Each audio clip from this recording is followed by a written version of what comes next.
खुलुमबाय गोजोन फुंबिलिनि गासिबो बड'लेण्ड बुब्लिनि अनसायगिरिफोरखौ बरायग्रोबाय। दिनै 7 नभेम्बर मंगलबारनि फान्जामुथिखौ फरायथिनो लादों आं कमलि ब्रह्म। फान्जामुथिनि गिबियाव दं मेष राशि। गुबुननि गाज्रि नोजोर गोग्लैगोन, बयजोंबो हिंसा खालामजागोन, बायदि जेंनाजों भुगिनांगोन। वृष राशि।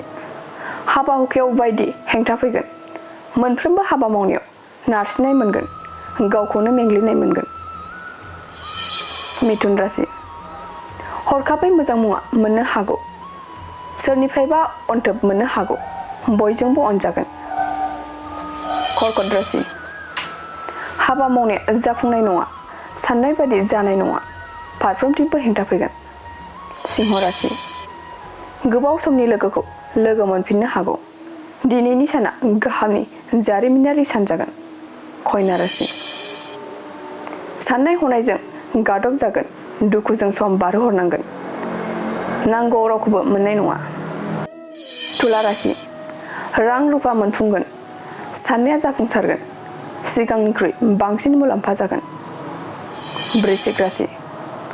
खामानियाव हेंथा फैगोन, मोनसेबो जाफुंनाय नङा, गावखौनो गोग्लैसोनाय मोनगोन।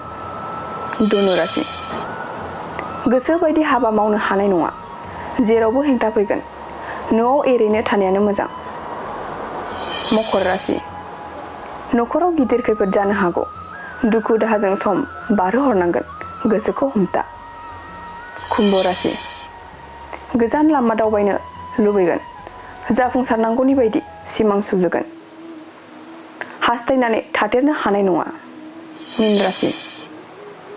समाजाव मोजां हाबा मावना बयजोंबो सिनायजागोन, बयनिबो थुलुंगा मोनगोन, समाजारि बिजोङाव भाइरेलबो जानो हागौ। दिनै सानसेनि राशि फरायथिनायाबो एसेनोसै।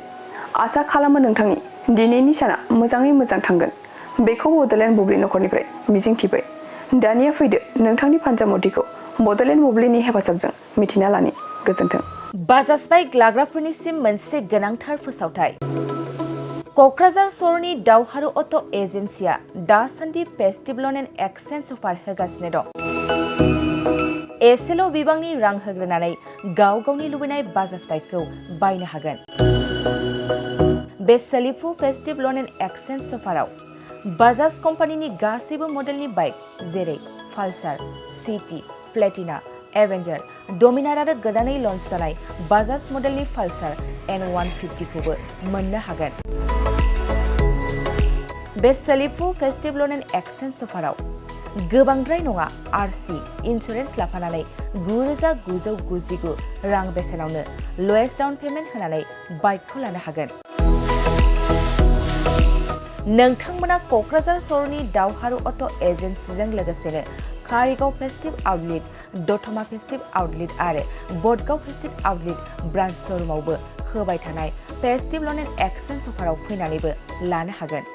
मोजांसिन बाथ्राया बेसोबावदि दावहारु अट' एजेन्सि श'रुमनिफ्राय बाइक बायग्राफोरनो 5 लिटार पेट्रल आरो गंनै हेलमेटबो फ्रि एसुवेर्ड गिफ्ट महरै हरनाय जागोन। अब्ला दानो बुकिं खालाम 6003 99187 नङाब्ला 8822 018193 जानबुं अनजिमायाव।